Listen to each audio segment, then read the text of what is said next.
So, welcome to Puma HQ in Germany. We're here with Red Bull Formula 1 driver Max Verstappen.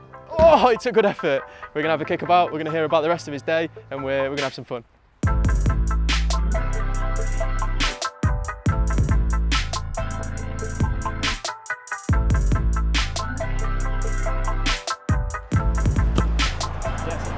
Yes!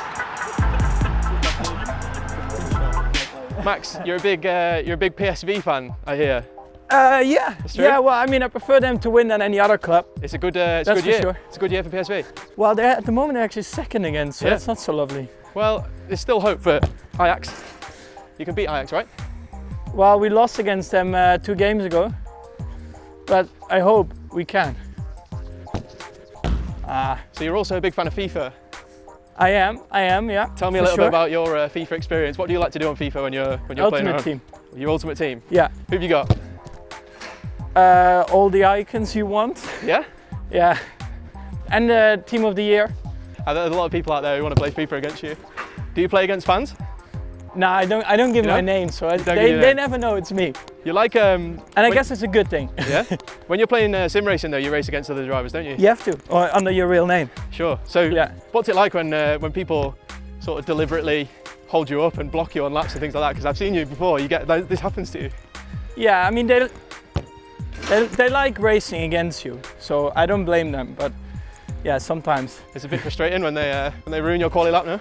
Well, I mean, it's practice anyway, but at one point, if it happens too many times, yeah. It's good practice for quali when someone holds you up. Yeah.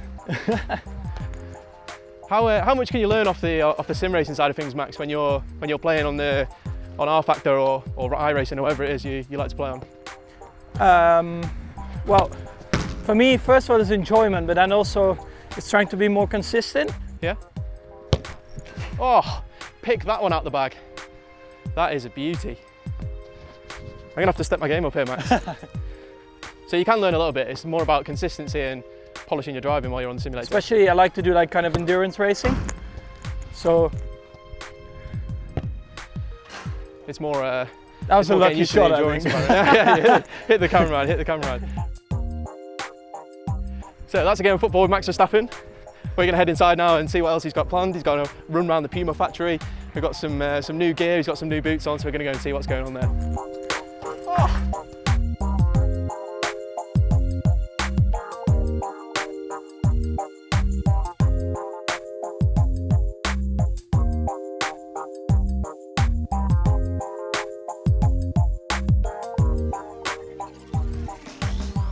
So Max, you had a great time playing football outside. Did you enjoy that? It was good, yeah. It was yeah. I mean, I always enjoy playing football, even when I'm back home when I can with some friends. So yeah, it's good. Where do you, if you have to compare yourself to a footballer in terms of you as a racing driver, where do you rank yourself? We've got Cristiano Ronaldo, Lionel Messi. They're the best footballers in the world. And if you have the other side of the table, where do you start? It's difficult, isn't it? Can you think of someone? Compare myself with someone. Well, I would go like 7th tier of football, something like that. Nah. You drive for Red Bull? Well, you have to go quite high. No, I don't know. I prefer to leave that over to someone else. Yeah? Do you think about yourself much as a driver in terms of what people think about you? Do you think about what kind of legacy you'll leave and what kind of driver you are in terms of what people think of you? To be honest, what I think is the most important is just to try and be as quick as you can and try to win. And then at the end of the day, I think people anyway have an opinion about you.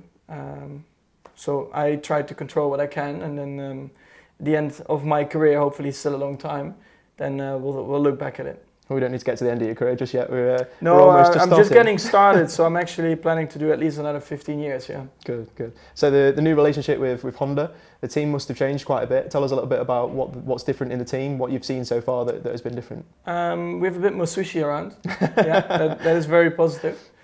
You like sushi? You're a big fan? No, I'm not, but the mechanics, they love it. So that's good. It's sold there in boxes, well prepared. We've got Red Bull meal and the Honda meal next to each other. Of course, the Red Bull people cannot touch the Honda meal and vice versa. So.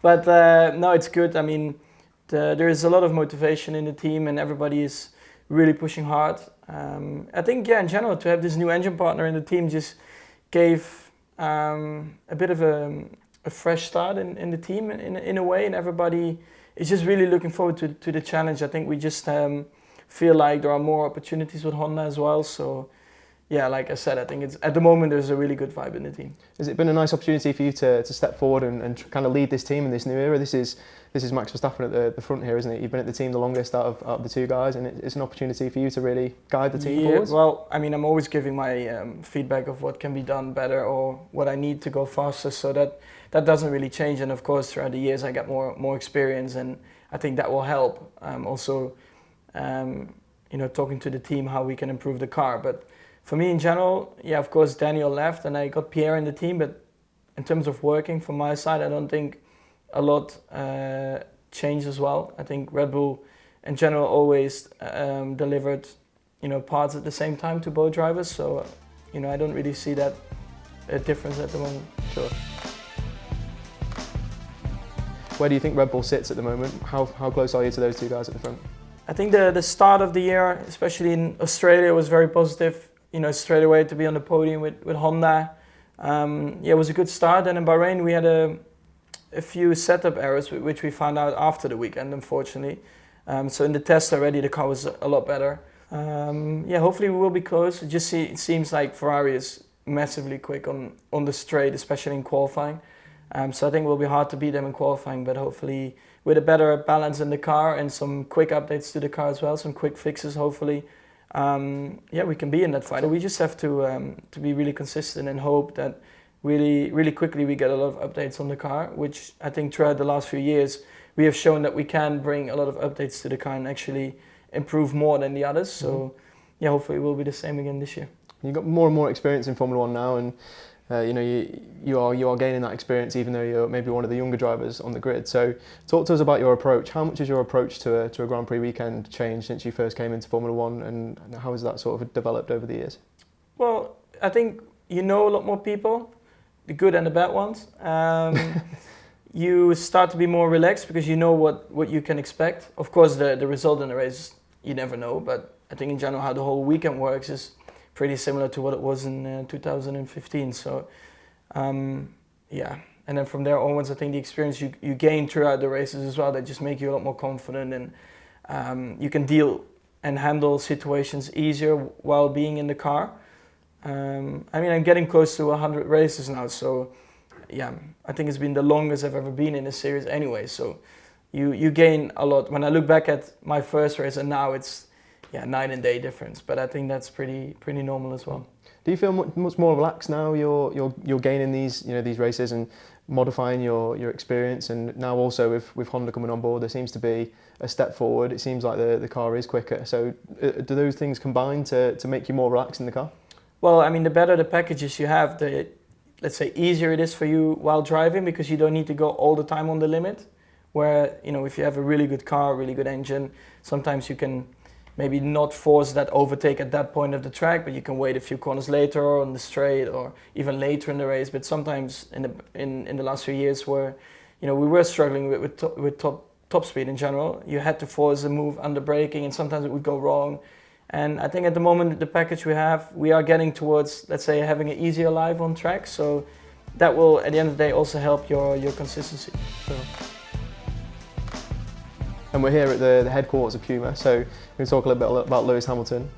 You've obviously raced against him for quite a few years now, so talk to us about what he's like as a competitor to go up against on the track. And it seems like you seem to have more success against Lewis than maybe some other drivers. You seem to be more robust at defending Lewis, maybe. I don't know. How do you see it?